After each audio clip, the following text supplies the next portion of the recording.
찢어지게 가난했던 한 아이가 있었습니다. 밥을 굶고 도시락을 들고 가지 못해 운동장 한 구석에서 배를 움켜쥔 채 숨죽이던 아이. 13살의 프레스기에 팔이 으스러졌고 살아남기 위해 밤마다 책을 붙잡았습니다. 그렇게 법조인이 되었고 정치인이 되었으며 마침내 이 나라의 대통령이 된 사람이 있어요. 압수수색만 300번 넘게 당했지만 이제는 그 압수수색을 지시할 수 있는 자리에 올랐고 누군가에게 제거당할 뻔했던 그는 이제 그 누구보다 강력한 권력을 손에 쥐게 된 인물이죠. 믿기 힘드시겠지만 이건 영화도 아니고 소설도 아닙니다. 바로 오늘날 대한민국 대통령 이재명의 실제 이야기입니다. 도대체 어떤 삶을 살아야 이런 기적 같은 반전을 만들어낼 수 있을까요? 그리고 왜 세계의 언론들이 그의 생존 서사를 두고 믿기 어려운 회복의 서사라고 극찬하는 걸까요? 지금부터 한 미국의 보수 정치 평론가가 어떻게 그를 처음에는 조롱하다가 결국 존경하게 되었는지를 따라가 보겠습니다. 이야기가 시작되기 전에 좋아요와 구독은 이 놀라운 이야기의 확장을 도와주는 가장 큰 힘이 됩니다. 그럼 지금부터 시작합니다. 나는 그를 믿지 않았습니다. 그 이름이 처음 들려왔을 때부터 왠지 모르게 거부감이 들었어요. 단지 정치적 노선이 다르다거나 내가 보수적 시각을 가지고 있기 때문만은 아니었죠. 한국의 방송에서 흘러나오는 그의 목소리는 자신감 넘쳤고 언변은 날카로웠으며 대중은 그를 추앙하는 분위기였습니다. 하지만 제 눈에는 그 모든 것이 과도하고 불편하게 느껴졌습니다. 내 이름은 제러미 콜필드. 월스트리트에서 30년 넘게 시장을 분석하고 정치의 궤적을 추적해온 미국 보수 평론가입니다.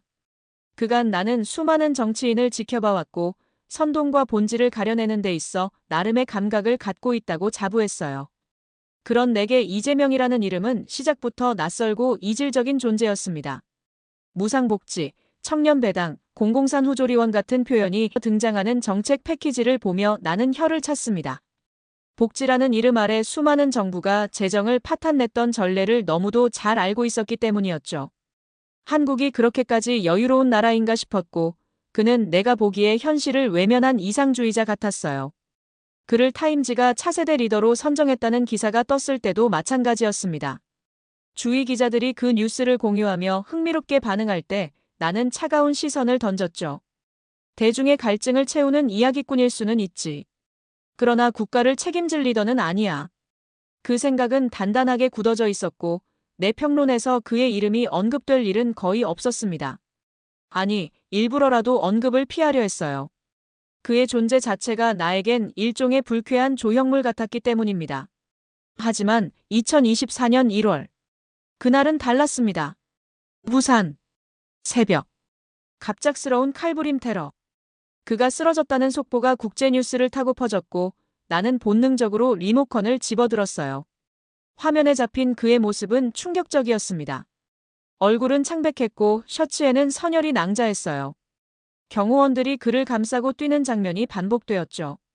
평소 정치인을 냉정하게 다뤄왔던 내가 그날은 이상하게도 말을 잇지 못했습니다. 도대체 누가, 왜 저 사람을 그렇게까지 미워하는 걸까? 그 질문이 머릿속을 떠나지 않았습니다. 그의 정치 성향이야 논쟁의 대상일 수 있지만 누군가의 삶을 아예 끝내려 했다는 사실 자체는 나를 뒤흔들었죠. 그 사건은 내 시선의 방향을 바꾸기 시작한 첫 계기였어요. 그날 밤 나는 잠들지 못하고 노트북 앞에 앉아 그의 과거를 추적하기 시작했습니다. 이름을 검색하면 수많은 기사와 영상, 인터뷰가 쏟아졌고 나는 하나하나를 무심코 넘기지 못했어요. 성남시장 시절 그의 행보는 예상과 달랐습니다. 그는 시청사를 도서관과 체육관으로 개방했으며 전임 시장이 남긴 7천억 원의 빚을 시민에게 공개하고 예산을 절감해갔죠. 무상교복이나 청년배당도 사실은 그가 부채를 줄인 다음에야 실행한 것이었고 방만복지라던 내 판단이 흔들리기 시작했습니다. 그가 노동자였다는 사실도 그날 처음 제대로 알게 되었어요. 13살 공장에서 프레스기에 팔이 끼어 뼈가 으스러졌고 그 고통을 참으며 중학교 졸업도 못한 채 일하던 아이였습니다. 나중에 독학으로 검정고시를 치르고 결국 중앙대학교 법학과에 장학금으로 입학했다는 대목에서 나는 깊은 침묵에 빠졌습니다. 저런 인생이 정말 가능한 건가? 전형적인 미국 보수주의자였던 나는 책임과 노력, 결과 중심의 사고에 익숙했습니다. 하지만 그런 나조차도 그의 이야기는 쉽게 설명되지 않았어요. 실패의 순환 속에서 벗어나지도 못한 사람들이 넘치는 세상에서 그는 어떻게 그 바닥에서 다시 일어선 걸까요? 내가 그를 신뢰하지 않았던 이유는 단지 그가 진보 정치인이었기 때문만은 아니었습니다. 아마도 나는 진짜 고통을 딛고 일어선 사람의 목소리를 들어본 적이 없었고, 그것이 주는 무게를 감당할 준비가 되어 있지 않았던 거겠죠. 그날 이후 나는 그에 대해 더 알고 싶어졌습니다.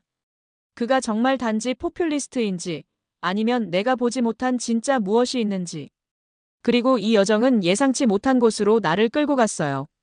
나는 한국이라는 나라를, 그 속에서 이재명이라는 인물이 형성된 구조를 다시 들여다보기 시작했습니다. 단지 한 사람의 과거를 파헤치는 것이 아니라 그를 둘러싼 사회와 시대, 그가 말하는 공정과 기회라는 가치의 맥락을 이해하고 싶었어요. 내가 평생 신봉해온 자유시장주의는 경쟁을 기반으로 하지만 그 경쟁이 가능하려면 최소한의 출발선이 보장돼야 한다는 사실을 나는 자주 잊곤 했죠. 그의 어린 시절을 다룬 영상 중 하나에서 나는 웅크린 자세로 흐느끼는 한 아이를 보았습니다. 그 아이는 실제 이재명이 아니었지만 그의 삶을 재현한 장면이었죠. 낡은 이불을 덮은 작은 방, 거기서 들려오는 팔이 아프다는 혼잣말, 그리고 먹을 게 없어 숨죽인 울음. 그 장면은 쇼크처럼 다가왔습니다. 나는 그저 자료를 수집하려 했을 뿐인데 어느 순간 감정이 따라오고 있었어요. 이것은 내가 익숙했던 분석과 해석의 세계가 아니었습니다. 인간의 생존 그 자체를 기반으로 한 삶의 서사였고, 그래서 더욱 낯설고 충격적이었죠. 그의 법정 발언록을 하나씩 읽으며 나는 문득 이런 생각을 했습니다. 이 사람은 자신이 당한 부조리를 그냥 넘기지 않았구나. 많은 이들이 고통을 겪고도 침묵하지만 그는 그것을 제도로 바꾸려 했고 스스로 구조의 일부가 되려 했습니다. 그것은 분명 위험한 길이었어요. 정치라는 공간은 명예보다 오욕이 가까운 영역이니까요. 하지만 그는 주저하지 않았고 때로는 거칠게, 때로는 무모하게 자신이 옳다고 믿는 방향으로 걸어갔습니다. 내가 감탄했던 미국 정치인들도 많았지만 그들은 대부분 기득권에서 출발한 이들이었고 언론과 학계의 배경 속에서 리더십을 연습한 사람들이었습니다. 그런데 이재명은 모든 것을 반대로 걸어왔죠. 가난에서 시작해 그 자체를 증거로 만든 정치인. 나는 그런 인물을 본 적이 없었고 그래서 처음에는 그를 인정할 수 없었던 것 같아요. 그리고 나는 처음으로 그가 살아남은 사람이라는 표현이 무엇을 의미하는지 이해하게 되었습니다. 단순히 목숨을 부지했다는 뜻이 아니라 끊임없는 추락 속에서 스스로를 다시 세워낸 사람. 시스템 바깥에서 시스템을 뚫고 나온 사람. 그런 존재가 정치에 들어선다는 것은 기존 정치 질서에게는 위협일 수밖에 없겠죠. 그렇게 나는 그의 존재를 다시 보게 되었습니다. 조롱하던 이름이 이제는 묘한 궁금증과 함께 다가오기 시작했어요. 내 안의 방어선이 서서히 허물어지고 있다는 것을 나는 부정할 수 없었습니다. 그는 살아남은 자였습니다. 그리고 나는 왜 그가 살아남았는지를 이해해야만 했어요. 단지 육체적인 생존을 말하는 것이 아니었습니다. 수많은 이들이 좌절 속에 무너지는 순간에도 그는 버텼고 때로는 더 강하게 되살아났죠. 그 삶의 반복은 우연이 아닌 구조였고 나 같은 외부자에게는 한참 낯선 종류의 체험이었습니다. 그의 삶을 추적하면서 내가 가장 먼저 직면한 건 빈곤이라는 단어의 실체였어요. 그것은 단순한 수입의 부족이나 통장의 잔고를 말하지 않았습니다. 먹을 것, 입을 것, 배울 것, 그 모든 것이 당연하지 않았던 세계였고 이재명은 그 세계의 언어를 몸으로 알고 있었어요. 그의 과거를 담은 인터뷰에서 한 장면이 유독 잊히지 않았습니다. 어릴 때는 내가 가난하다는 걸 몰랐습니다. 그냥 세상이 그런 줄 알았어요. 그 말은 나를 멈추게 했습니다. 나는 가난을 외부적 조건으로 보아왔고 그것은 정책과 구조의 문제라고 믿었죠. 하지만 그에게 있어 가난은 일상 그 자체였고 그것을 인식하게 된 순간이 오히려 가장 큰 충격이었을 겁니다. 그가 다니던 중학교는 점심시간이 가장 두려운 시간이었대요. 도시락을 싸올 수 없었던 그는 종종 체육관에 숨어 있었고 배가 고픈 채로 운동장 구석에 앉아 있던 적도 많았다고 했습니다. 그런 하루하루가 반복되었고 결국 그는 중학교 졸업 후 공장으로 향하게 되었죠.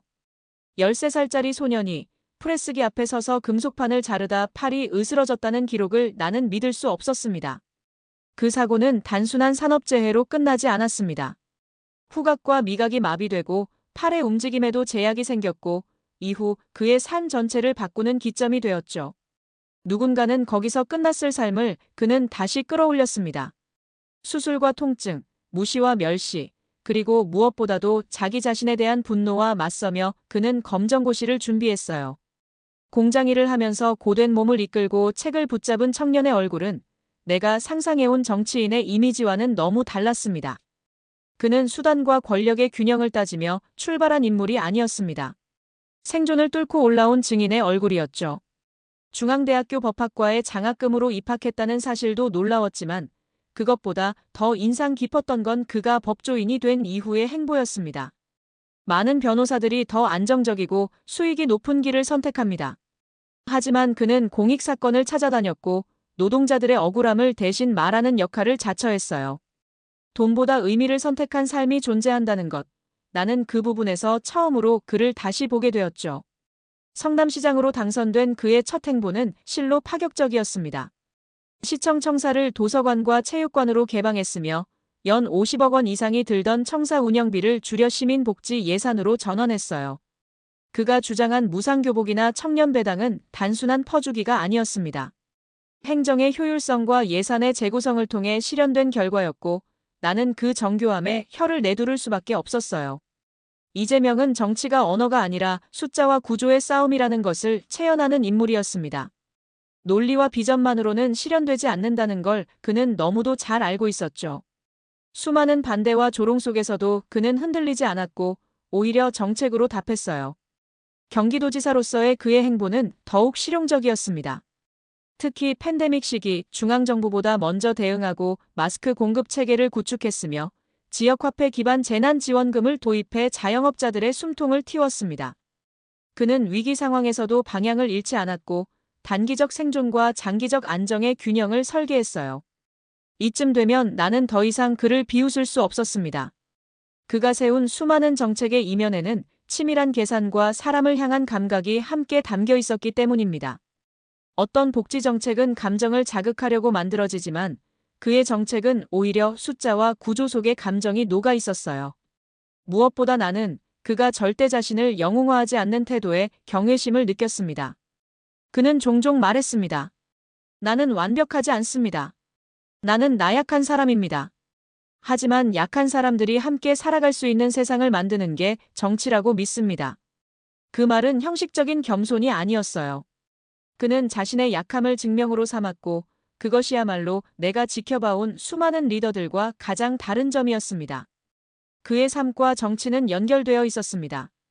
그래서 그는 공허한 수사 대신 구체적인 제도를 만들고자 했고 그 결과로 정책이 남았습니다. 나는 점점 그의 실용이라는 단어에 담긴 진정한 의미를 이해하게 되었고 동시에 내가 그동안 얼마나 추상적인 개념에만 집착해왔는지를 자각하기 시작했죠. 그의 실용주의는 정치적 수사로 포장되지 않았습니다.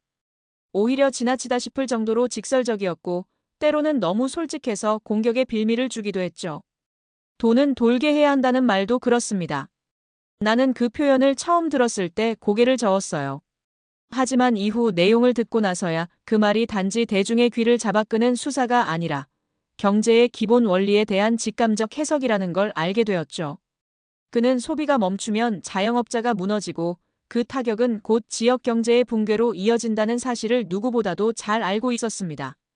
그의 방식은 나처럼 안정성과 구조를 우선시해온 보수주의자들에게는 낯설고 위태롭게 느껴질 수 있었어요.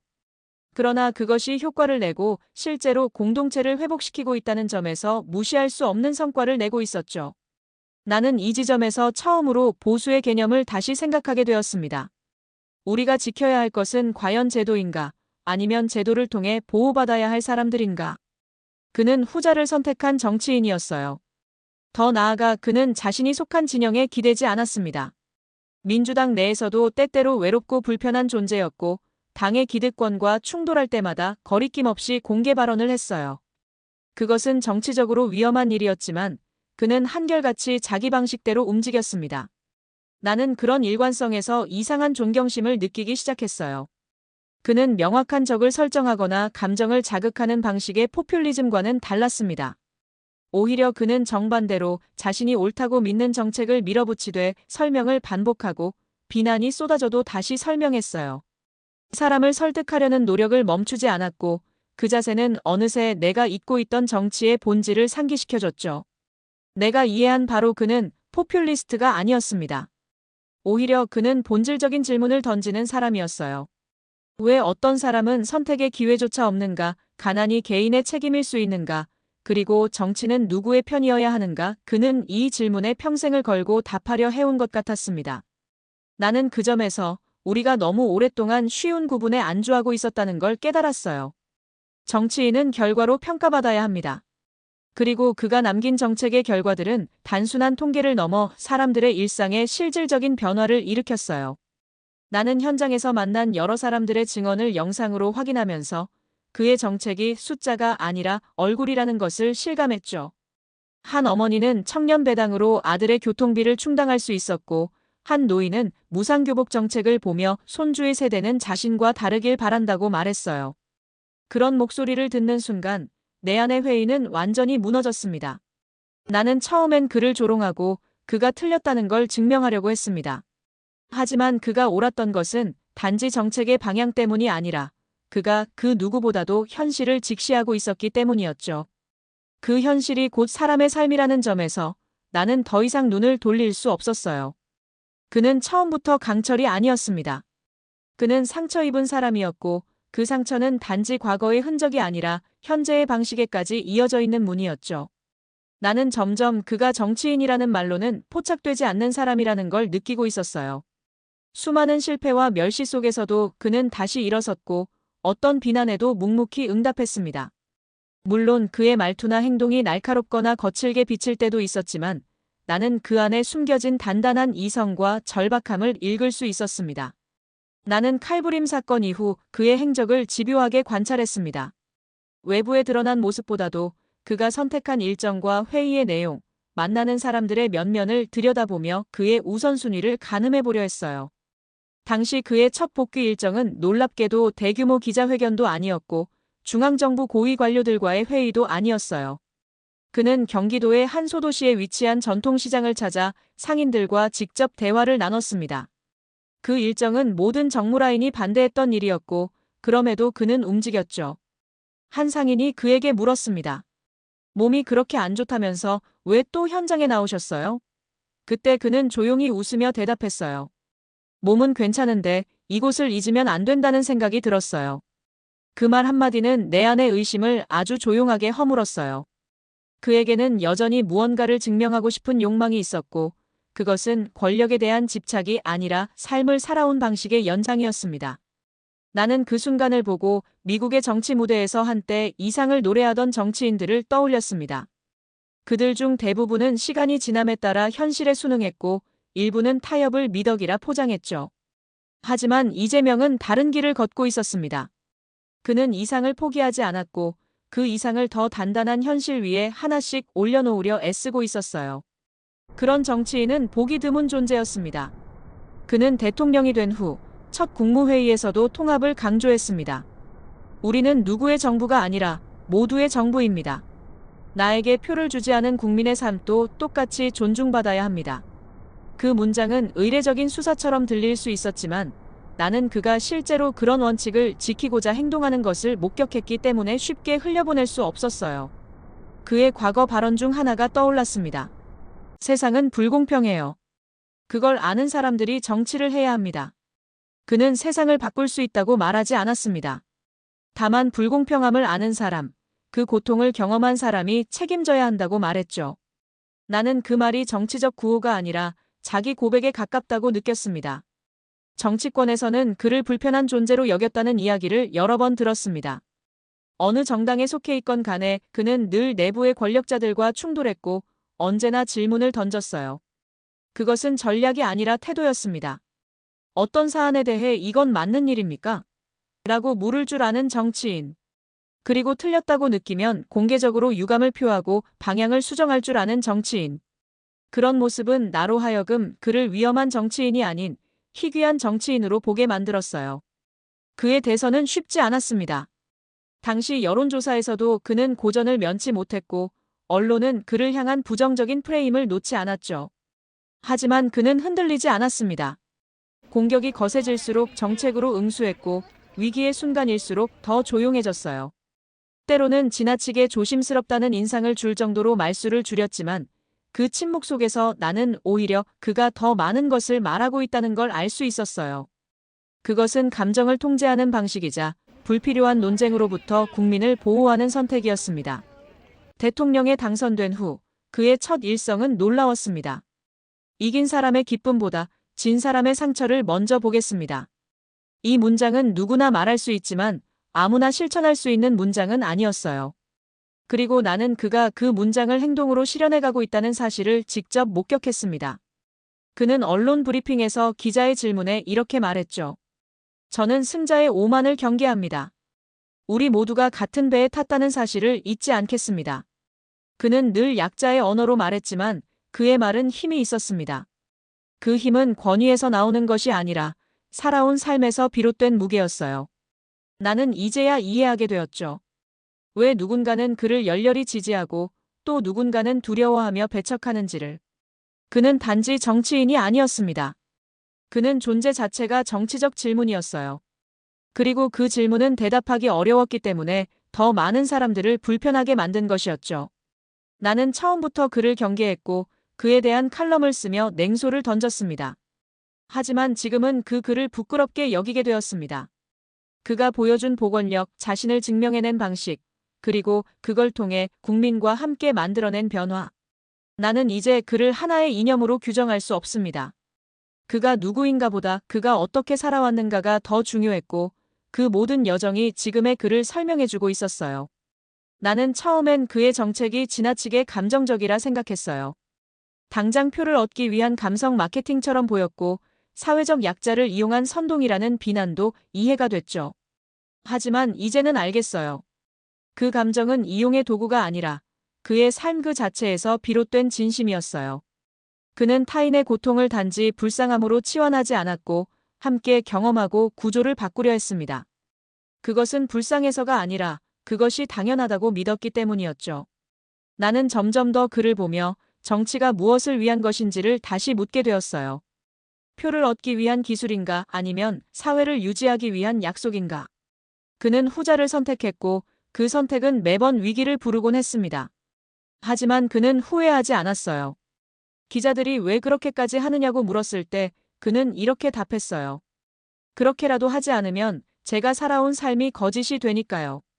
그 말은 내게 깊은 여운을 남겼고 나는 그 이후 더 이상 그를 가볍게 말할 수 없었습니다.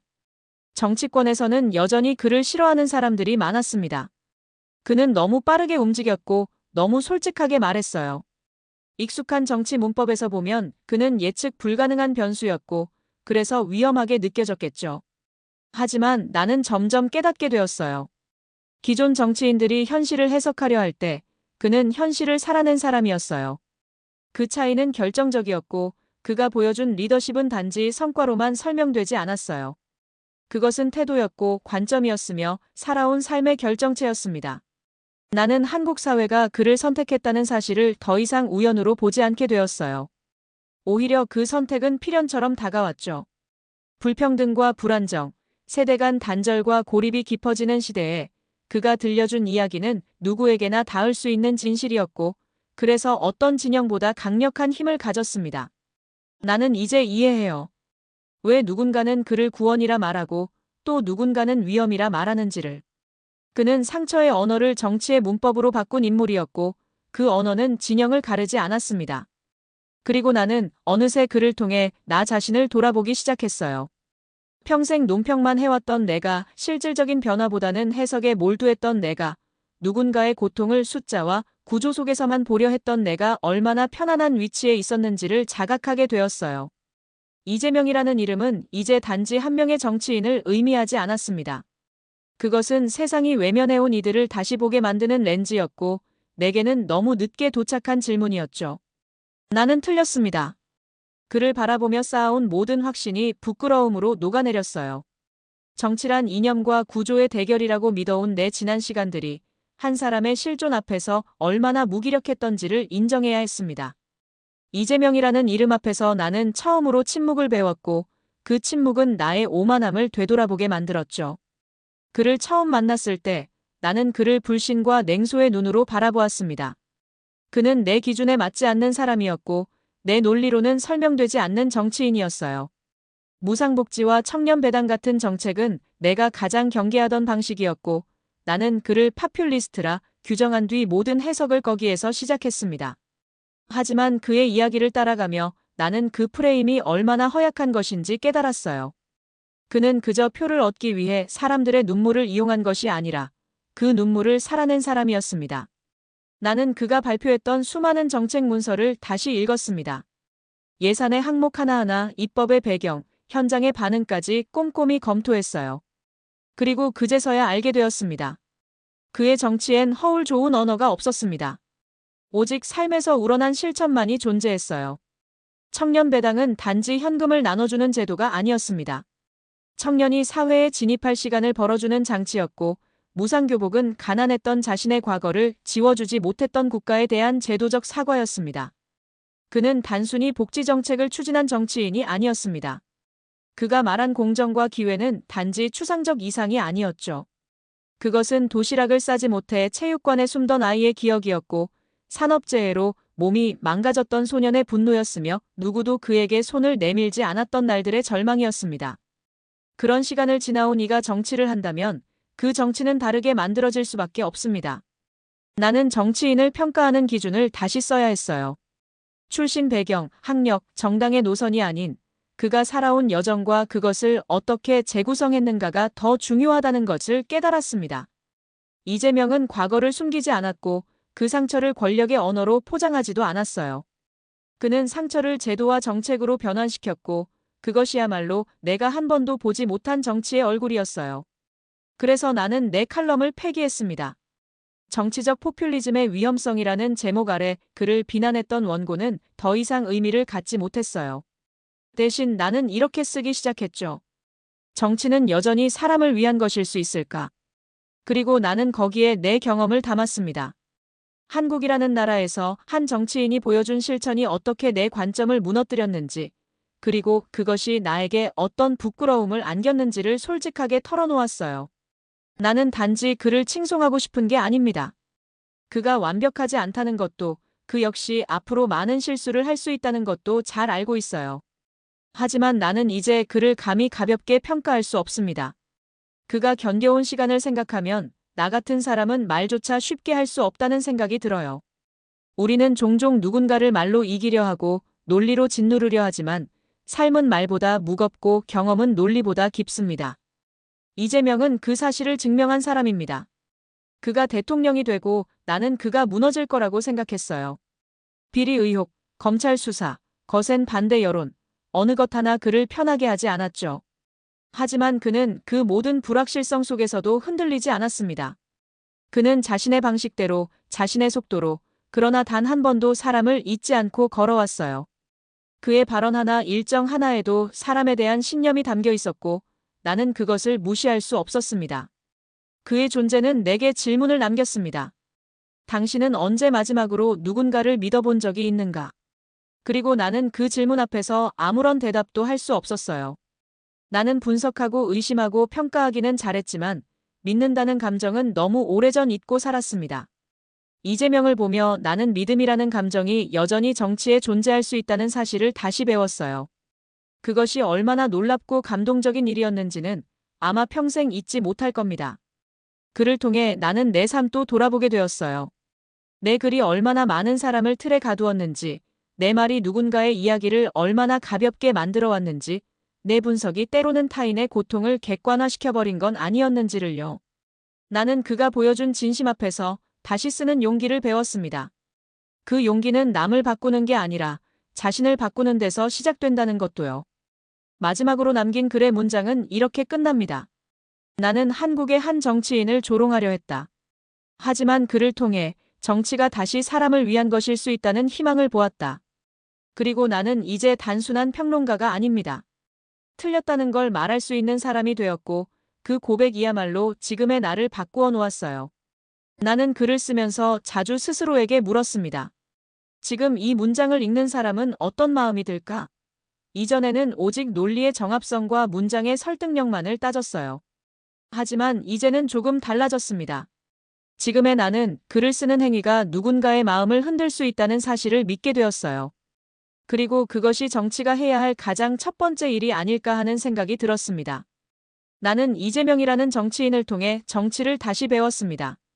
예산과 정책, 당과 대립이라는 말들 속에서도 결국 정치는 인간에 대한 이야기라는 것을요. 그가 해온 일은 숫자와 보고서로는 다 설명할 수 없었습니다. 그것은 어떤 마음과 태도의 문제였고 그 마음이 만드는 연쇄적 파장이 사회의 구조를 바꾸기 시작한 것이었어요. 나는 마지막 칼럼에서 더 이상 누군가를 평가하거나 결론을 내리지 않았습니다. 대신 독자들에게 질문을 던졌어요.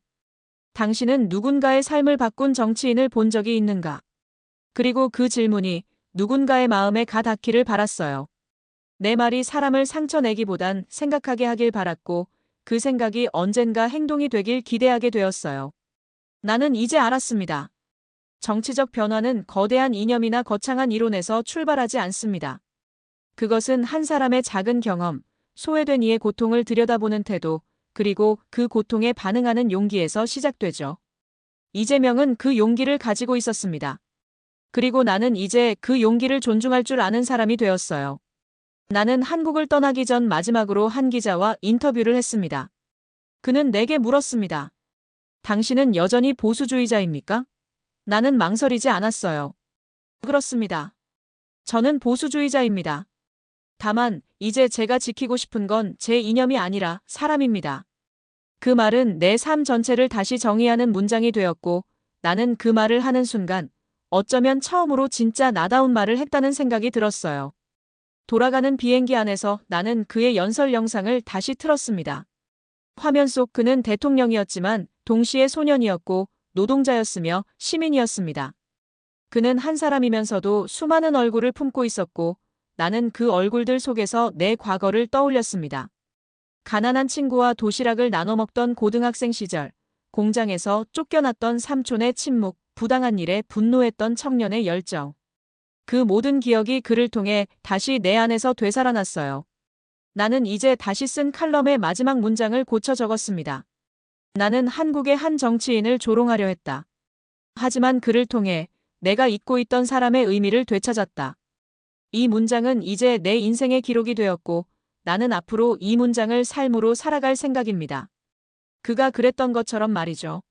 한때는 외면받던 빈민가의 소년. 그는 이제 가난한 소년도 아니고 야권의 후보도 아닙니다. 대한민국의 대통령으로 국민 앞에 섰습니다. 그가 품은 상처와 기억은 이 나라의 현실을 직시하게 만들었고 그 기억은 이제 국가의 방향이 되려 하고 있습니다. 이제는 우리가 응답할 차례입니다. 고통을 지나 정의를 말해온 한 사람의 진심을 믿고 그 길에 함께할 국민의 선택이 필요합니다. 그의 진심이 길을 잃지 않도록 이제 우리의 믿음이 그를 지켜줘야 할 시간입니다. 그리고 잊지 말아야 할 것이 있습니다. 우리는 서로 다른 생각을 가질 수 있어도 결국 같은 하늘 아래 살아가는 대한민국 국민입니다. 누굴 지지하든 어디에 살든 지금 우리가 마주한 현실은 같습니다. 힘겨운 경제, 팍팍한 삶, 그리고 흔들리는 미래. 이럴 때일수록 갈라서기보다 함께 나아가야 합니다. 이재명 대통령의 손에만 맡길 수는 없습니다. 그가 국민의 이름으로 길을 만들 수 있도록 이제 우리도 마음을 모아야 할 때입니다. 다름을 넘고 함께 이겨냅시다. 그것이 우리가 지켜야 할 진짜 대한민국다움 아닐까요? 이 이야기가 여러분께 작은 울림이 되었기를 진심으로 바랍니다. 다음 이야기에선 또 어떤 한국의 모습이 펼쳐질까요? 한국을 향한 여정은 계속됩니다. 구독과 좋아요 잊지 마시고요. 다음 영상에서도 세상을 뒤흔드는 또 하나의 이야기로 찾아오겠습니다. 감사합니다.